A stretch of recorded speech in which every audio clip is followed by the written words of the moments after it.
MK, aku memohon kemaafan kerana menyiarkan kisah kita dalam ruangan Adila ini. Aku yakin dirimu akan mendengar kisah ini kerana dikau peminat tegar rancangan ini dan sentiasa mendengar sama ada pada waktu petang atau ulang siar pada dini hari. Kisah ini menggambarkan diri dan kehidupan yang aku lalui sejak dari tahun 1993 sehingga kini. Aku sangat berharap dirimu tak jemu mendengar cerita ini. Sebuah kisah sekadar untuk berkongsi dan bukan menagih rasa simpati, belas atau kasihan daripadamu. Siapalah aku untuk berbuat begitu? Aku menyedari sejak dari dulu lagi memang aku tidak layak untukmu. Dan apa yang aku takuti itu memang benar-benar berlaku. Dan ternyata dirimu bukan untuk aku. Namun, aku gagahi juga untuk menerima kenyataan ini. Alhamdulillah. Dengan kekuatan diri yang diberi Allah, aku betah dengan setiap kesedihan dan dapat menangkis sebab juga air mata dengan senyuman girang sepanjang waktu. Apatah lagi, celoteh aku bersama rakan-rakan yang lain, tiada siapa yang tahu. Ketika itu, hati ini terpanah 1000 duri duka dan kecewa. Rajuk yang tak siapa peduli. Apatah lagi mendengar namamu terkadang menjadi sebutan rakan-rakan sewaktu berkongsi cerita tentang tahun lalu, tahun lepas, SRP, itu ini, hati aku jadi sayu. Terkadang menangis. Tak siapa yang tahu. Hari ini air mata tertumpah lagi tatkala aku tatapi gambar wajahmu dalam laman web tersebut. Wajah yang menjadi kerinduan yang teramat sangat. Wajah yang hilang dari pandangan aku tanpa sebarang pesanan. Wajah yang hilang tanpa sebarang lakaran untuk dijadikan azimat. Sebaliknya, meninggalkan aku dengan wajah 1000 duka. Tahun 1996, tiada lagi kelibat dirimu di sekolah. Berita yang tersebar, dikau berpindah ke sekolah lain. Aku lalui hari-hari persekolahan dengan rasa yang sayu. Apatah lagi terpandang bangunan kelas nan sebatang. Terpandang pokok kelapa sawit tempat aku mengintai dirimu. Terlihat baldi merah bomba tergantung tempat dirimu sering berkumpul dengan rakan sekelas. Mejamu paling hadapan berlangsirkan kain hijau. Di dinding itu dirimu bersandar setiap kali merendung aku. Ya, tempat itu memang aku tak akan lupakan kerana hanya di situ saja aku berpeluang untuk bermain mata dengan dirimu. Walau hanya dengan sekali serenungan, segentum senyuman daripadamu. I really miss that moment. Aku berkeyakinan senyuman itu akan menjadi milikku. Aku meyakini renungan itu akan menjadi teman setia aku. Tapi aku silap. Keyakinan aku meleset. Rupanya, aku hanya boleh memandang tanpa aku mampu memilikinya. Aku pasrah. Berbulan juga aku cuba untuk membuang perasaan itu. Dengan senario yang baru, bangunan sekolah baru, kelas asrama, rakan-rakan dari sekolah lain, sedikit sebanyak menyumbang kekuatan pada aku untuk cuba melupakan dirimu. Aku berjaya. Aku tanamkan tekad dan azam. Aku akan buktikan bahawa aku juga boleh menjadi pelajar yang cemerlang seperti dirimu dan kawan-kawan daripada kumpulan pelajar elit. Dengan cara itu, aku pujuk hati aku.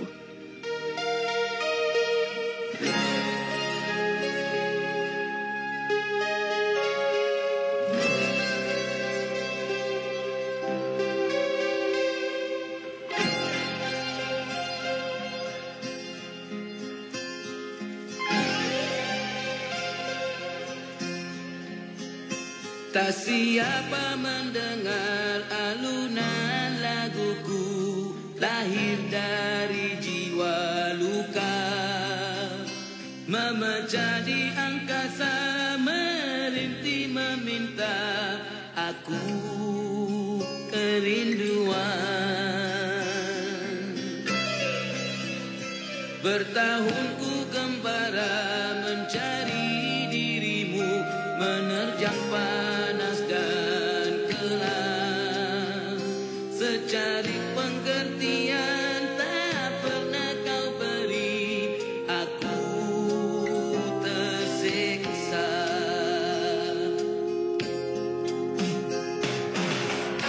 Mengapa kau tinggalkan aku, sedang ku mengharap dirimu? Luka parah di jiwa ini semakin menyiksa diriku.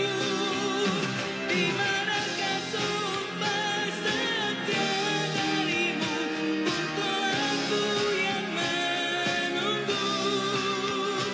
Tak tahu dulu aku kau cintai, tetapi kau biarku sepi, mencari bayangan wajahmu di balik mimpi berwajah duka.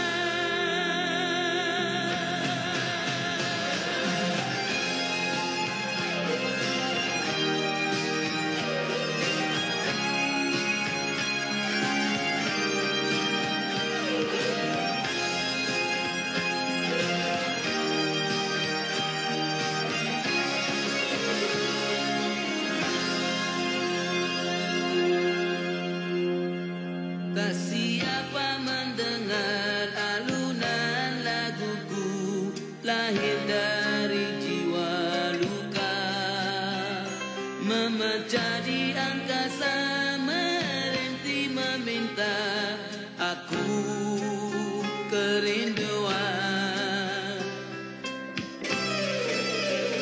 Bertahun ku gembara mencari dirimu, menerjang panas dan gelap, secari pengertian tak pernah kau beri, aku tersiksa.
Waktu silih berganti. Bayangan dirimu tidak mampu aku singkirkan walau bertahun kita tidak pernah berhubung. Suatu hari, datang wakil merisik. Aku mohon untuk tidak memberikan sebarang jawapan. Setelah mereka pulang, aku gagahkan hati menghubungimu. Menyatakan hasrat untuk aku bertemu empat mata. Alhamdulillah, engkau masih mengenali aku dan menerima dengan tangan terbuka untuk kita bertemu. Aku tersenyum girang dan diberikan satu kekuatan untuk memandu sejauh hampir 200 kilometer untuk kita bertemu di rumahmu di Bandar B.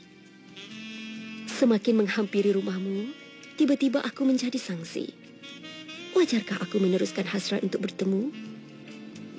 Benarkah kau sedia menerima aku? Apakah anggapan dan tanggapanmu? Pergi mencari timba ke aku? Apa kata keluargamu? Aku memutuskan untuk tidak meneruskan hasrat berjumpa denganmu. Walaupun telah terlalu hampir dengan rumahmu. Menjangkau usiaku 30 tahun, aku masih sendiri. Ruang hati ini tidak aku tutup untuk mana-mana lelaki menghuninya. Tetapi aku tidak mampu untuk melupakan dirimu. Aku takut lelaki yang akan menjadi suamiku hanya memiliki aku, tetapi tidak hati dan cintaku. Namun akhirnya aku dijodohkan dengan seorang yang mempunyai hubungan kekeluargaan. Seorang lelaki yang sedap mata memandang pada pandangan orang lain. Menjelang 2 tahun usia perkahwinan kami, aku mulai mengandung. Aku mengalami alahan yang sangat teruk, muntah dan kerap pening kepala yang teramat sangat, hingga aku tidak mampu untuk mengurus diri aku sendiri. Keadaan ini berlanjutan selama hampir sebulan. Situasi ini menyebabkan suami aku menjadi marah dan seolah-olah tidak boleh menerima keadaan aku yang alahan mengandung. Memasuki usia kandunganku 6 bulan, suami aku benar-benar berubah. Aku menjadi tempat dia melepaskan kemarahan. Daripada caci maki dan sumpah serana, tubuh badan aku menjadi singgahan tangan dan kakinya. Tanpa belas ihsan, dia memukul, menampar, menyepak dan memijak aku yang sedang sarat mengandung. Aku tidak mengerti mengapa sikapnya begitu berubah. Aku tidak berani bertanya kerana dia akan semakin ganas memukul aku. Akhirnya kami berpisah. Puteraku lahir tanpa diazan dan diiqamatkan oleh seorang bapa. Bermulalah kehidupan aku sebagai ibu dan bapa kepada puteraku. Demi kelangsungan hidup menyara diri dan putera aku membantu keluargaku menjual nasi lemak dan kuih muih hingga akhirnya aku mampu membuka gerai jualan sendiri.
Telah banyak yang ku beri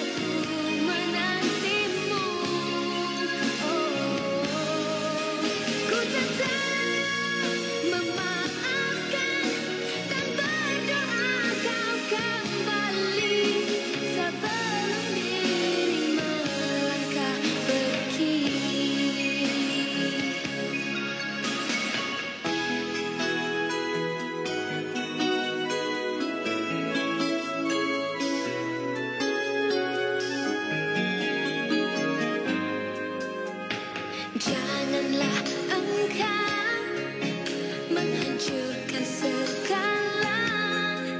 Setelah lama kita mengharungi bersama. Usah biarkan cinta kita yang suci di lambung ombak, karam di lautan berduri. Hanya satu pintaku, moga kau menginsafi semua ini.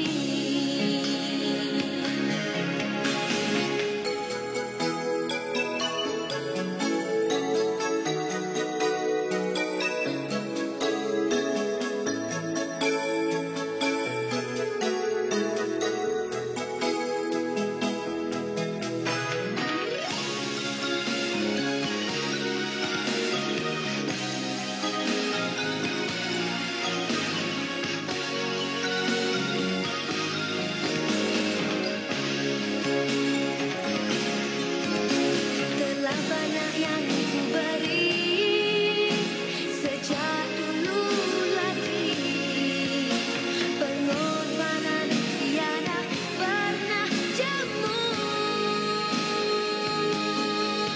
Hanyalah Tuhan saja bisa menentukan semua. Kesabaran aku menantimu. Ku tetap memaafkan dan berdoa kau kembali sebelum diri melangkah pergi.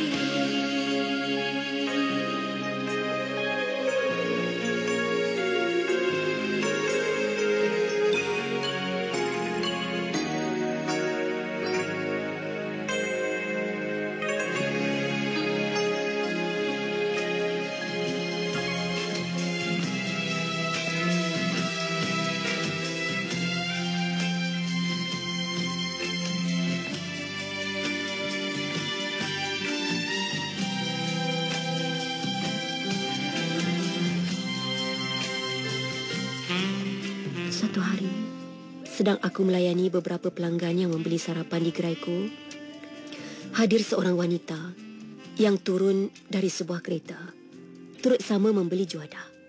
Selesai membayar, wanita tersebut menaiki kereta dan dengan tiba-tiba, seorang lelaki turun dari kereta tersebut dengan membawa bungkusan nasi lemak tadi, terus melemparkan ke arah aku. Dengan kuat dia menjerit, "Aku tak mati tak makan nasi lemak engkau." Beberapa pelanggan lain terkejut dengan situasi itu. Aku menangis kerana terkejut, takut dan sedih. Tidak lenyapkah lagi dendam dan kemarahan kau, wahai bekas suamiku? Bermula saat itu aku mula berazam untuk mengubah kehidupanku. Aku mulai menceburi bidang perniagaan yang lebih serius. Bersama seorang rakan, aku membuka kelas tadika hingga akhirnya aku mempunyai 6 cawangan. Aku mengorak langkah menjadi perunding motivasi. Aku berjaya memotivasikan beribu orang dari seusia 10 tahun hingga mereka yang berusia emas. Mereka yang gagal dalam perkahwinan, perniagaan, pelajaran dan sebagainya. Aku gembira dengan bidang yang aku ceburi ini. Aku berjaya memberi semangat dan keyakinan kepada mereka. Namun, jauh di sudut hati, aku masih gagal mengisi ruang kekosongan diri. Sesekali, nama dan wajah dirimu, MK, bermain dan berlegar di ruang kamar hatiku. Berita yang aku terima, dikau bertugas tidak jauh dari pejabat aku. Hati teramat girang dan aku cuba menjejaki dirimu. Aku meminta kaki tangan, kenalan aku untuk sama-sama mencari dirimu. Dan akhirnya kini, aku dapat melihat wajah yang menjadi kerinduan aku selepas 35 tahun. Cukuplah, aku pasrah dan menerima ketentuannya yang aku hanya mampu untuk menatap wajahmu tanpa aku mampu memilikinya. Aku tidak ingin merampas dan menggores kebahagiaan yang telah dan sedang dirimu lalui bersama isteri dan anak-anakmu. Izinkan selamanya aku menyimpan segala rasa kasih, sayang, rindu dan cintaku padamu. Aku bahagia melihat dirimu bahagia. MK, terima kasih.